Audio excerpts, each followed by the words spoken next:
오늘 말씀은 갈라디아서 1장 1절에서 10절까지 말씀입니다. 6절에서 7절만 읽도록 하겠습니다. 그리스도의 은혜로 너희를 부르신 이를 이같이 속히 떠나 다른 복음을 따르는 것을 내가 이상하게 여기노라. 다른 복음은 없나니 다만 어떤 사람들이 너희를 교란하여 그리스도의 복음을 변하게 하려 함이라. 그러나 우리나 혹은 하늘로부터 온 천사라도 우리가 너희에게 전한 복음 외에 다른 복음을 전하면 저주를 받을지어다.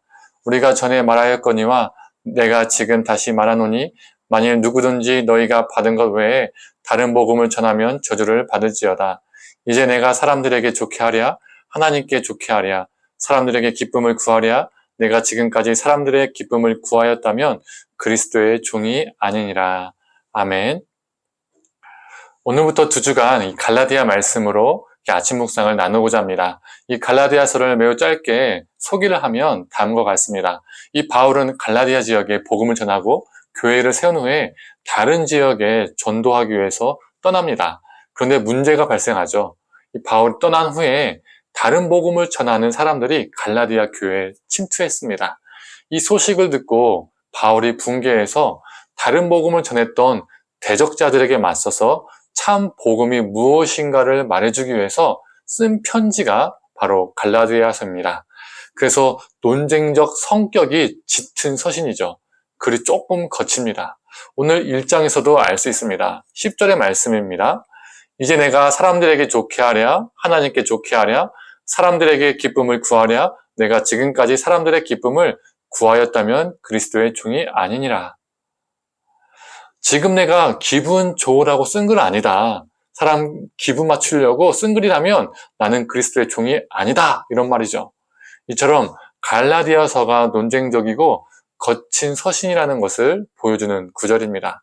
그리고 갈라디아서는 작은 로마서라고 불릴 정도로 거짓 복음을 질타하고 올바른 믿음에 대해서 강조하는 서신이죠. 또한 구원받은 자로서의 이 삶이 어떠해야 하는지도 강조하는 서신입니다. 이제 본격적으로 오늘 본문을 살펴보겠습니다. 먼저 6절을 읽어보겠습니다. 그리스도의 은혜로 너희를 부르신 이를 이같이 속히 떠나 다른 복음을 따르는 것을 내가 이상하게 여기노라.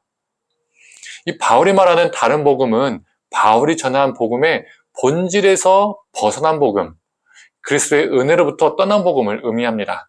하나님의 백성이 되기 위해서는 예수님에 대한 믿음 위에 율법도 준수해야 한다라고 주장했던 것이 바로 다른 복음이었습니다. 7절에서 8절을 보면 바울은 이러한 복음에 대해서 단호하게 말하죠. 다른 복음은 없다. 하늘로부터 온 천사라도 다른 복음을 전하는 자는 저주를 받을 것이다. 바울은 복음에 대해서 어떠한 양보도 없습니다. 어떠한 타협도 없습니다. 다른 첨가물은 있을 수 없다는 거죠. 다른 무엇이 첨가된 순간 그건 복음이 아니기 때문입니다. 그래서 그는 단호하게 말할 수밖에 없었습니다. 그렇다면 성도님들, 우리 삶에 다른 복음은 없을까요? 미국에서 오순절파의 부산물로 발생된 번영신학이 바로 대표적인 다른 복음이죠. 하나님을 믿으면 안정과 번영을 준다는 겁니다. 번영신학은 하나님과 인간 사이를 거래관계로 만들어버렸습니다. 전락시켰죠. 뭔가 우리가 잘하면, 뭔가 우리가 열심히 하면, 우리가 헌신하면 하나님이 복 주신다. 하나님이 우리의 삶을 번영케 해주신다. 그래서 예배도 어떻게 되었습니까?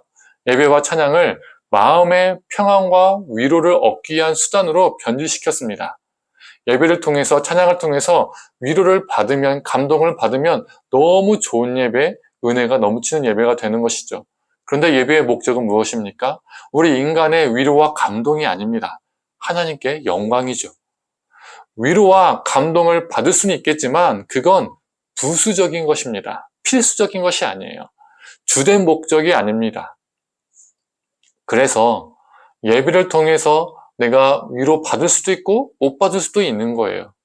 그런데 제일 중요한 게 무엇입니까? 그리고 예배 가운데 제일 있어야 되는 것이 무엇입니까? 하나님께 영광입니다.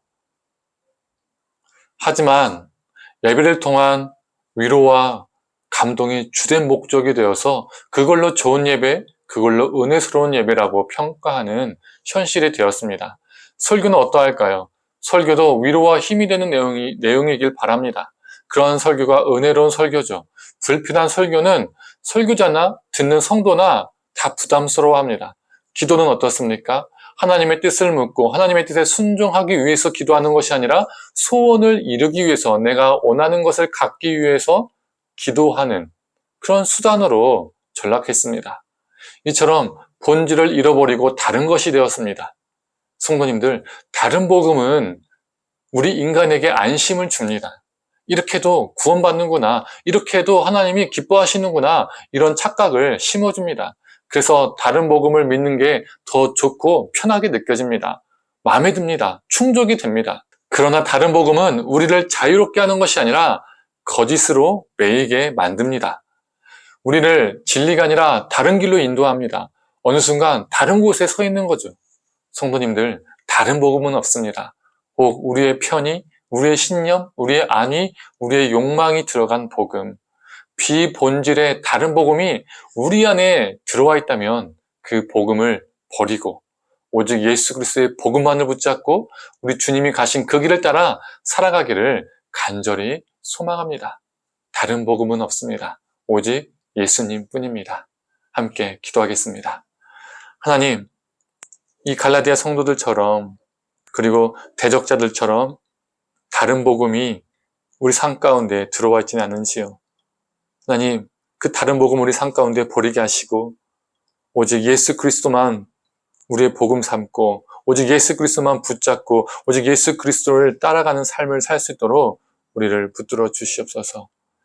우리의 편의, 우리의 안위, 우리의 욕망, 그 모든 불순물은 주님 앞에서 다 불태워 사라지게 하여 주시옵소서. 감사드리며 사랑에 많으신 예수님의 이름으로 기도드립니다. 아멘.